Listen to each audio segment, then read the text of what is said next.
Hello mga ka-agri, magandang hapon po sa inyo lahat. Ngayon mga ka-agri, nandito po tayo sa ating mga melon. 14 days na po ngayon yung ating mga melon mga ka-agri mula po nung inilipat tanim natin.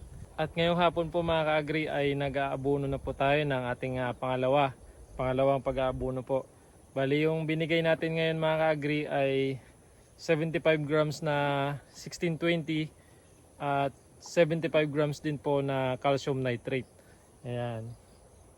Sa pagdilig naman po mga ka-agri, isang lata lang po ng sardinas yung ating ididilig dito sa ating mga melon mga ka-agri. So sige po mga ka-agri, samahan niyo po kami sa hapon na to sa aming pangalawang pag-aabono dito sa ating mga melon.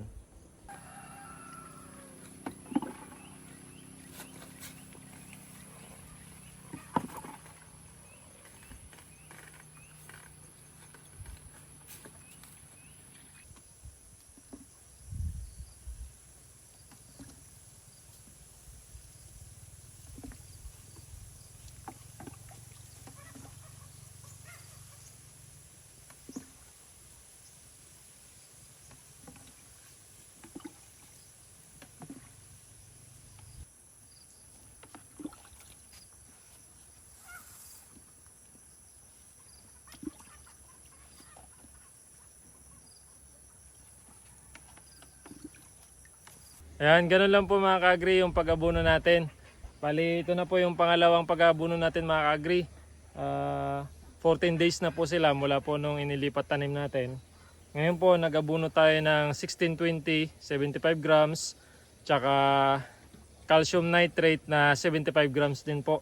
Tinunaw lang po natin yun sa 16 liters po na tubig. Ayan, tapos ang dilig po natin, isang lata po ng sardinas. So, yun lang po, ganun lang mga ka-agri. Ngayon po ipapakita ko naman sa inyo mga ka-agri yung paano tayo mag-pruning doon sa bunga na mismo para po mag-focus na yung nutrients doon sa bunga para mapaganda natin yung bunga. Ayan, kasi po meron na mga ka-agri na ilan na may bunga na po. So papakita ko po sa inyo ngayon. Tara mga ka-agri. Ayan, ito naman po mga ka-agri yung ating 14 days old na melon. Ayan. Ito na po mga ka-agri yung sinasabi ko po sa inyo na pang 8, pang 9 at pang 10. Ayan, kung mapapansin nyo po mga ka-agri, mayroon na pong bunga. Ayan, yung pang 9 natin. Ito naman po yung sa pang 8. Ayan mga ka-agri, mapapansin nyo may bunga na po. Yung pang 9 o pang 10 pala mga ka-agri, ayan po may bunga na rin.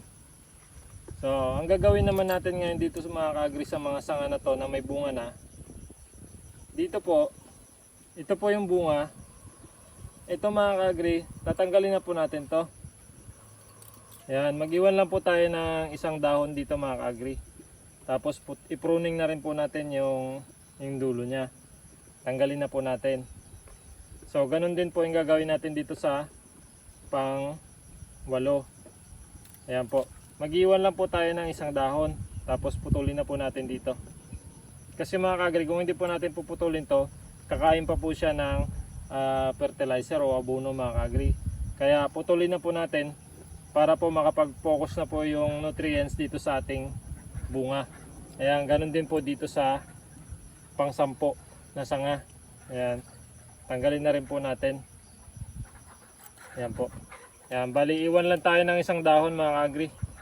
Ayan.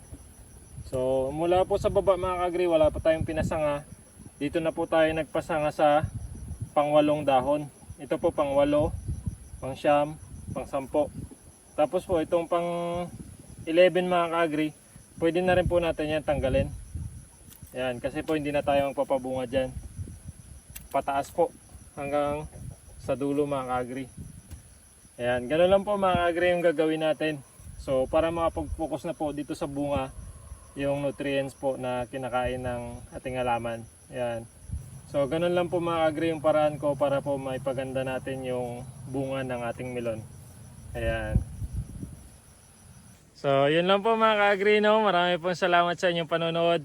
Sa inyong suporta, ingat po kayo palagi. Happy farming po sa ating lahat.